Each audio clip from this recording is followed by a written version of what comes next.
नाताळ हा आनंदाचा सण, येशू ख्रिस्ताचा जन्म आम्हा सगळ्यांना एक आनंदाची गोष्ट आहे की येशू आमच्यामध्ये जन्म घेणार आहे.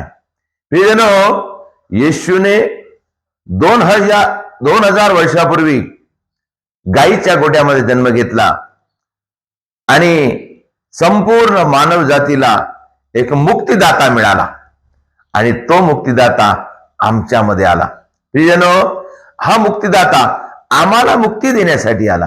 म्हणून हा नाताळाच्या वेळेस आम्ही स्वतःला तयार करणे हे फार गरजेचं आहे. तर आम्ही तयारी काय करावं प्रिय बंधू आणि भगिनींनो?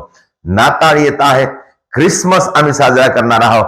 तर नाताळ म्हणजे आम्ही आगमन काळामध्ये प्रवेश केलेला आहे, म्हणून आपण त्याचे आगमन होणार आहे हे आपण वाट पाहत राहायला पाहिजे. सर्वात महत्वाची गोष्ट, आपण जागृत राहून आपण तयारी केल्या पाहिजे, जागृत राहून, जेणेकरून आमच्यामध्ये शैतान आम्हाला फसवू नये, आम्ही वाईटामध्ये जाऊ नये, आणि म्हणून जागृत राहावं.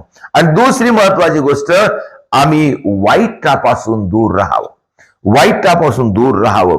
आणि तिसरी महत्वाची गोष्ट, आम्ही वाट पाहत राहावं. आम्ही वाट पाहत राहण्याची एक वेळ आहे, देवाच्या आगमनाची वाट पाहत राहणं. चौथी महत्वाची गोष्ट प्रिय बंधू आणि भगिनींनो, आपण तयारी करत राहावं. आणि पाचवी शेवटची महत्वाची गोष्ट आहे, आम्ही प्रार्थना करावं.